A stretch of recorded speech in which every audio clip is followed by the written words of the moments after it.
So today what I want to do is talk about Ukraine and what's next. So basically, this is the third day that they've been at war.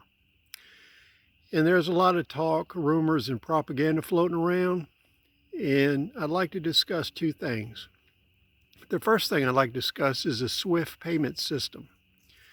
The SWIFT system is one of 4 worldwide payment systems, and it functions electronically.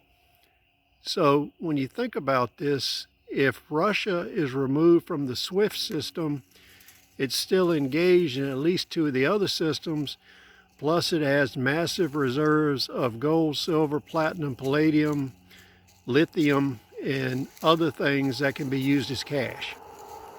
So there's no issue settling payments up in metals or commodities. And once Russia is removed from the SWIFT payment system, then it won't hurt Russia to take it down. So if I was Vladimir Putin and thinking like he normally thinks, if you removed me from SWIFT, what I would do is attack it. And that way you deny SWIFT to the rest of the world too. So that's more along the lines of his thinking.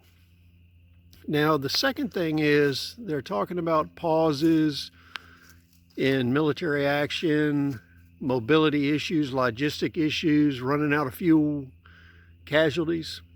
These are normal things in an invasion. The same kind of things happened to the U.S. military in Iraq. And logistics never keeps up with the attacking force. So it's pretty common that they would run low or run out of fuel and you'd have to bring fuel up. The second thing to think about is Russia has not used their normal military might and tactics. Usually they go in and they reduce areas before they ever move into them. But it appears in Ukraine they're trying to preserve as much infrastructure and population as possible so they can utilize that in the future. And as the war is going now, that's the practice they're using. Now, if you think about this, if things go bad, you'll see more and more mass bombardment, area reduction, so on and so forth. One of the things they're talking about with Kiev, or Kyiv, depending on where you're from, in this city, they're talking about the Russians have halted there and they're outside the city and they're not moving. Well, normally when you besiege a city, what you do is surround it, you gain access for air assets to land, and you move in your siege apparatus. And siege apparatus is multiple rocket launchers, missile launchers, the 240 millimeter mortar systems, and the 203 millimeter gun systems. And you use this along with thermobaric weapons, which are moving in, and you reduce the city, because you reach the point where if all of the population is combatants, then you just reduce the city.